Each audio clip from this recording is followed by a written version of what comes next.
What's up, YouTube? This is your boy Broken, and this is your Monday drop for July 2nd, 2012.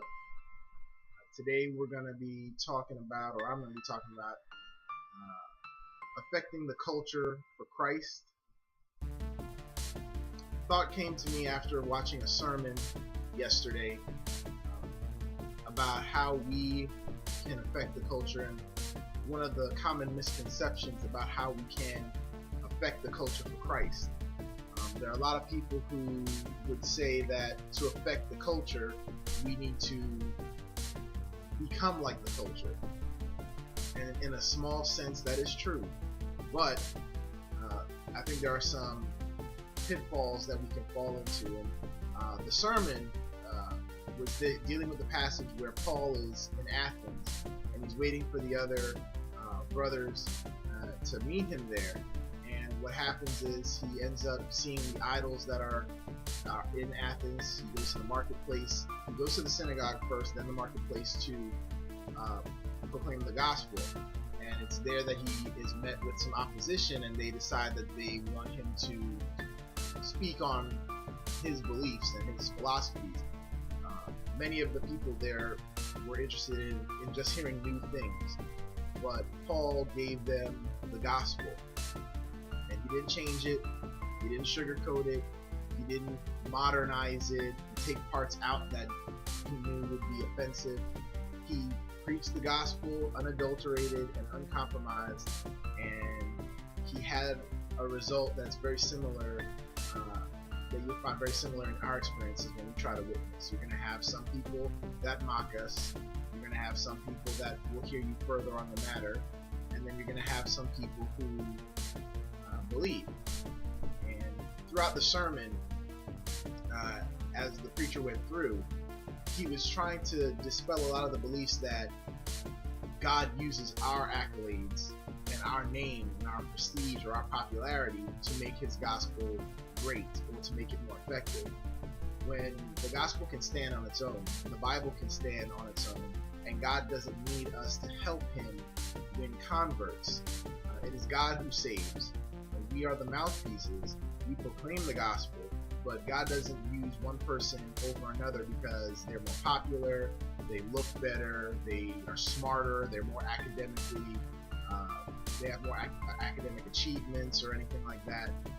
But you'll find that is the prevailing attitude in society, that if you're a Christian and you want to reach the lost in a more effective way, well, then what you need to do is you need to earn their respect, or you need to acquiesce and get on their level and dumb down the gospel and remove parts out of the gospel, or you need to achieve worldly status before you can stand before a worldly person, a secular person, and preach the gospel. But the truth of the matter is, no matter how intelligent you are, no matter what school you graduated from, no matter what job you have, car you drive, house you have, neighborhood you live in, clothes you wear, the minute you speak the gospel, you're going to have the same results as someone who's unlearned, doesn't have the degree, doesn't have the job, who proclaims the gospel the same way. People are going to call you stupid or an idiot. Some people will hear you out further on the matter and not believe right then and there. They're still letting it marinate. And then you're going to have some people that'll believe, and that's regardless of your status. And so it was very interesting and very thought-provoking, because as a member of the Brethren, as a group that tries to use creative means to proclaim the gospel, I can find myself sometimes thinking, if we had this and if we had that, then we could reach more people.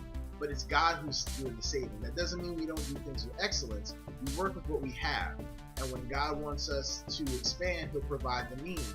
But it's not the technology. It's not those extra things that'll bring the gospel to more people, that'll make it more effective. It's going to still be the same gospel that saves people, and it'll be God working in us through whatever means we have. I mean, he works so well with little. Look at what he's done with us.